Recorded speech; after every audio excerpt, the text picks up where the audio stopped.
स्वागत है आपका कंपटीशन एंड रिव्यू में। चलिए शुरू करते हैं आज की हिंदी की क्लास।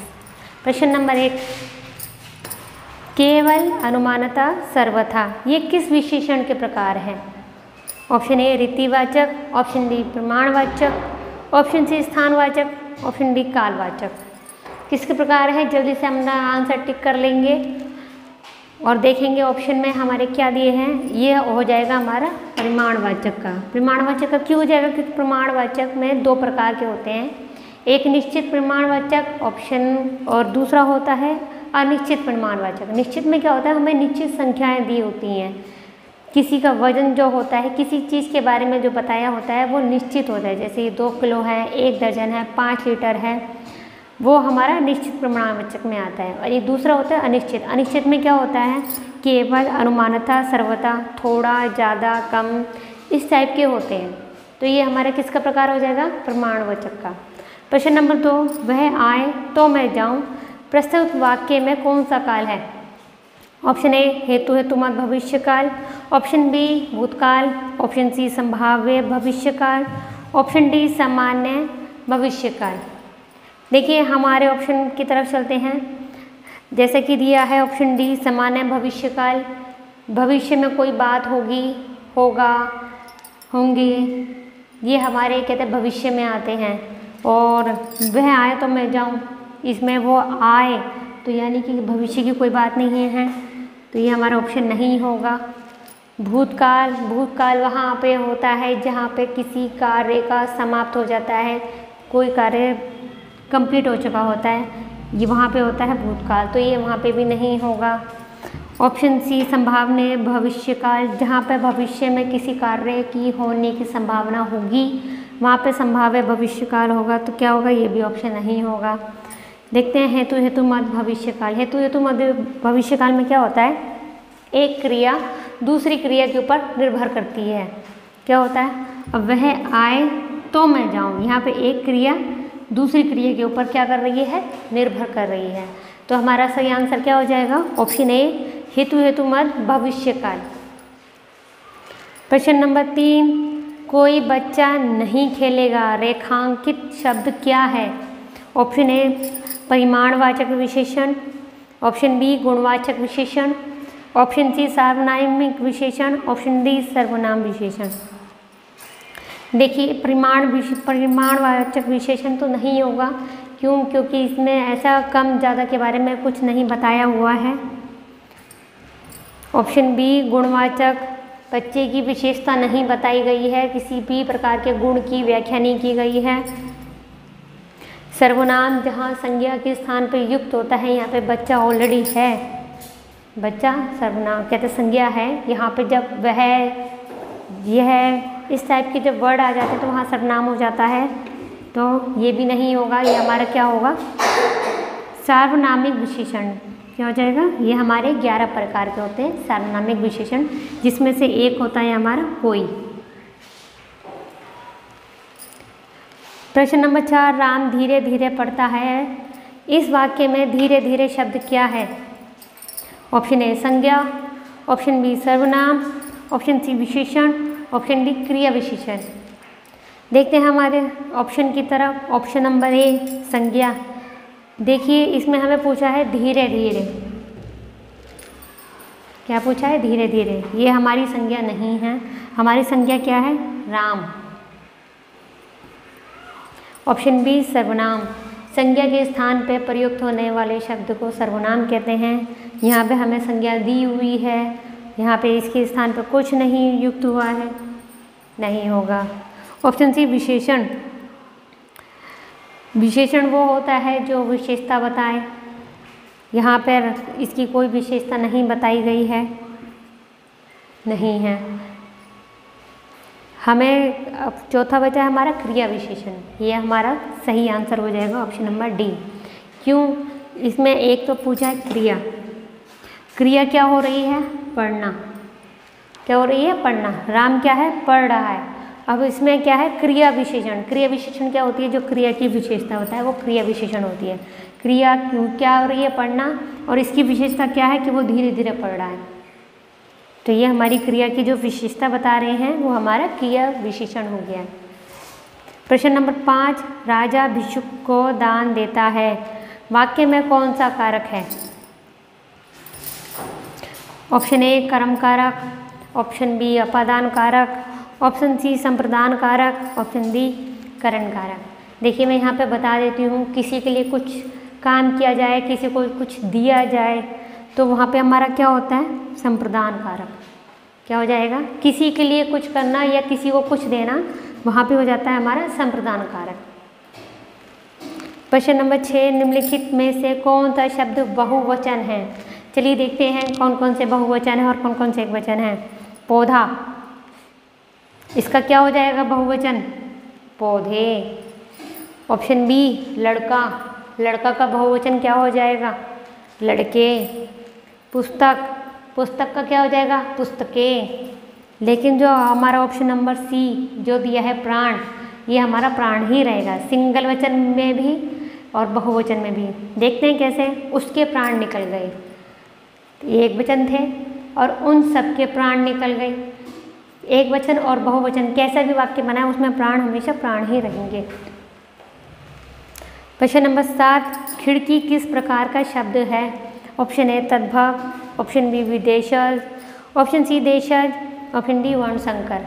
किस प्रकार का है ये मैं आपको बता देती हूँ। ये देशज हैं जिनकी उत्पत्ति के बारे में कुछ नहीं मालूम है, कहाँ से उत्पत्ति हुई, कैसे हुई, लेकिन नॉर्मल जीवन में, बोलचाल में वो शब्द जब युक्त होते हैं, प्रयोग में आते हैं, तो हमारे क्या हो जाते हैं? देशज।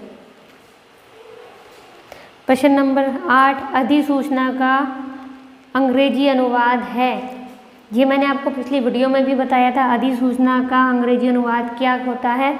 इसे कहते हैं नोटिफिकेशन। प्रश्न नंबर 9, राम अयोध्या के राजा थे, में कौन सा चिन्ह युक्त हैं? कौन सा चिन्ह है? जल्दी से बताएंगे। अल्प विराम, पूर्ण विराम, हंसपद, रेखिका।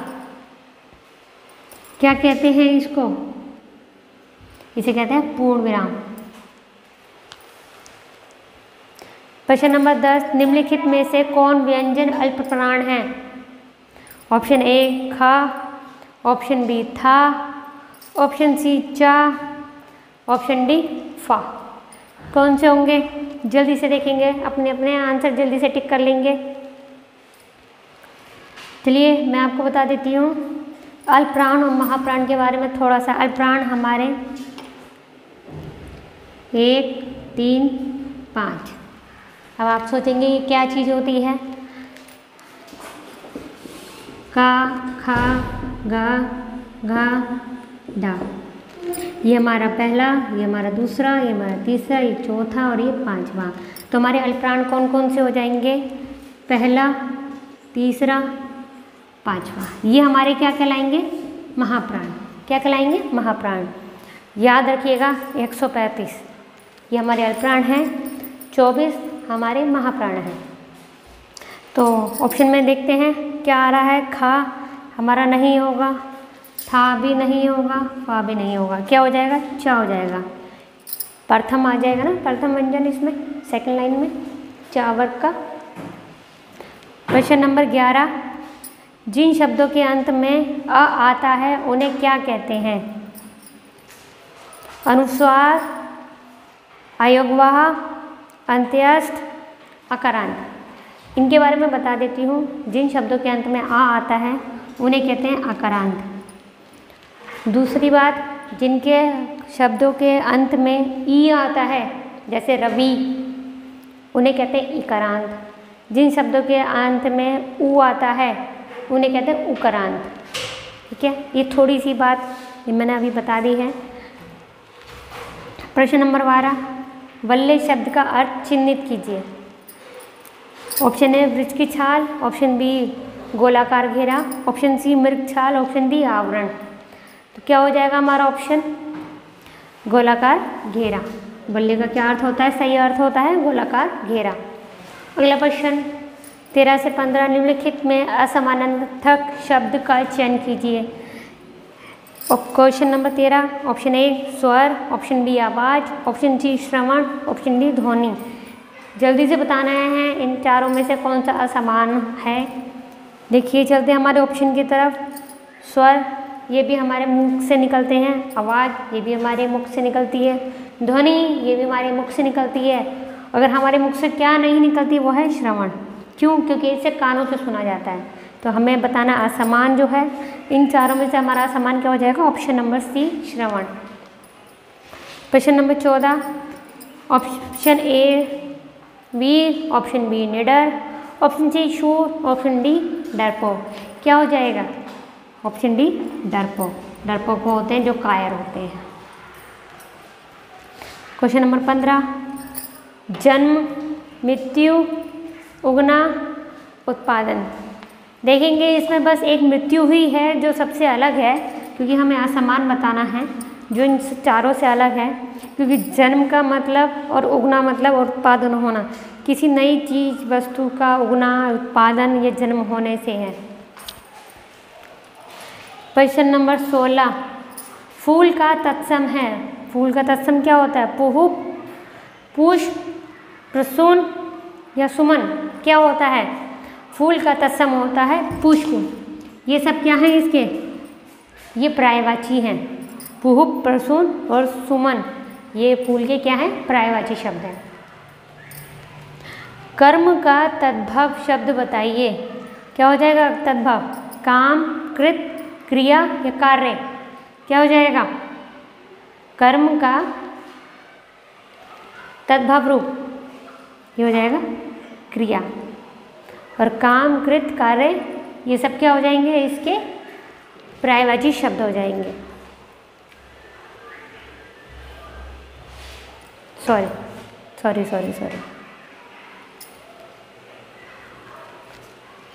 प्रश्न नंबर 17, कर्म का तद्भव शब्द बताइए।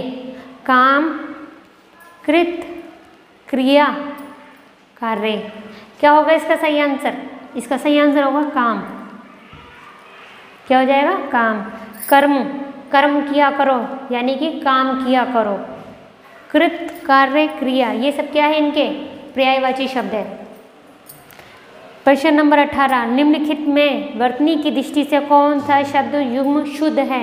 देखिए हमें शुद्ध युग्म बताना है।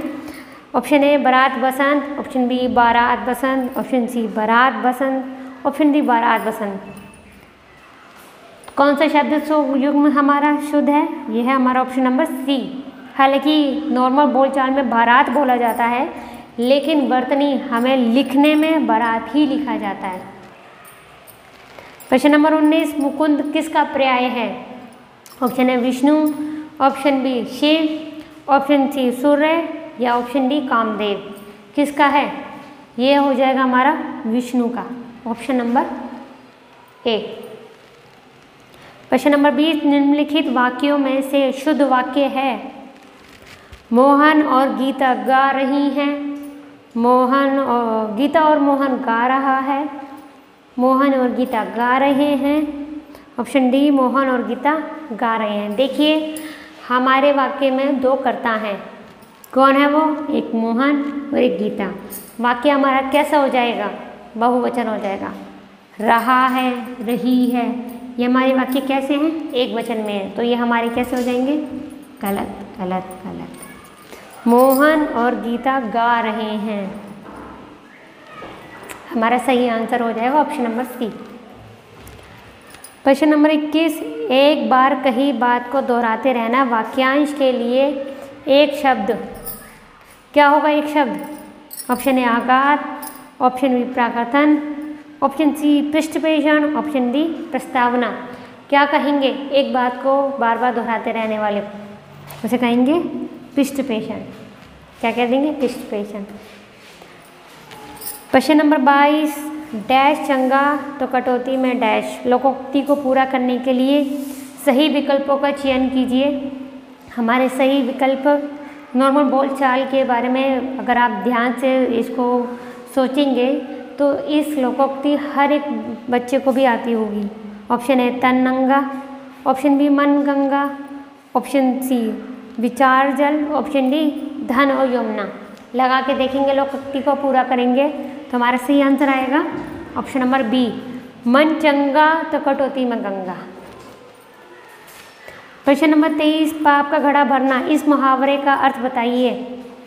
पाप की पराकाष्ठा होना, ऑप्शन बी पाप उदय होना, ऑप्शन सी पाप कमाना या ऑप्शन डी पाप मोल लेना। इसका सही आंसर क्या होगा? जल्दी से आप अपने कॉपीज में टिक कर लीजिए। इसका सही आंसर होगा पाप की पराकाष्ठा होना। क्वेश्चन नंबर 24, सही कहावत पहचानिए। चलिए देखते हैं सही कहावत कौन कौन सी है। ऑप्शन ए, नाच न जाने वादन टेढ़ा, ऑप्शन बी, नाच न जाने आंगन टेढ़ा, ऑप्शन सी, काम न जाने आंगन टेढ़ा, या ऑप्शन डी, नाम न जाने आंगन टेढ़ा। क्या हो सकती है सही? जल्दी से बताएंगे। इसका सही हो जाएगा नाच न जाने आंगन टेढ़ा। जो कार्य आता ही नहीं है उसे ना करने के बहाने बनाना। ये हमारे आज की वीडियो का आखिरी प्रश्न।